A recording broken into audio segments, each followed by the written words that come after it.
Hello, everyone. Welcome back to another video of the CSS series.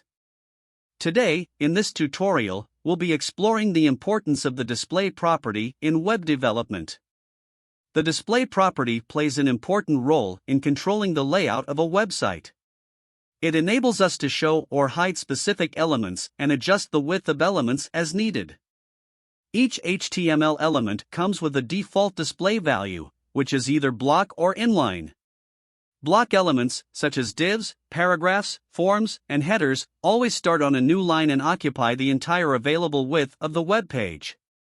On the other hand, inline elements, like spans, anchor tags, and images, do not initiate a new line and only take up as much width as required. By utilizing the display property, we can convert an inline element into a block element and vice versa. For instance, in an HTML document, suppose we have an unordered list where the list items, li elements, behave as block elements. To change this behavior, we can select the li element and set its display property to inline, transforming it into an inline level element. The list elements, which were originally block elements, have now been changed to inline elements, and as a result, they no longer start on a new line.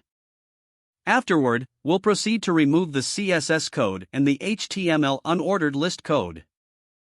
Instead, we'll add a span element containing some dummy text. Within this text, we'll insert multiple span elements at different places, knowing that spans are inline elements. To further demonstrate the display property, come back to the CSS file and select the span elements. By setting their display property to block, we will convert these inline elements into block elements. Consequently, we have inserted the spans in the paragraph. This will now occupy the entire width of the viewport. Next, we'll discuss other properties which display none. For this, we'll add a class named hide to a heading element. Upon returning to the CSS file, we will select the heading using the hide class and apply the display none property.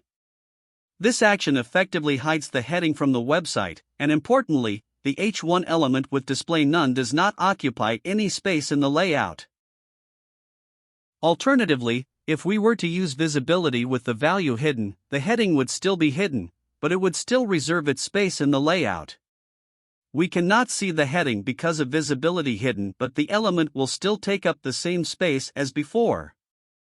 If you found this video helpful, please like and share it on social media. Don't forget to subscribe to my channel for more related content. Thank you for watching, and see you later.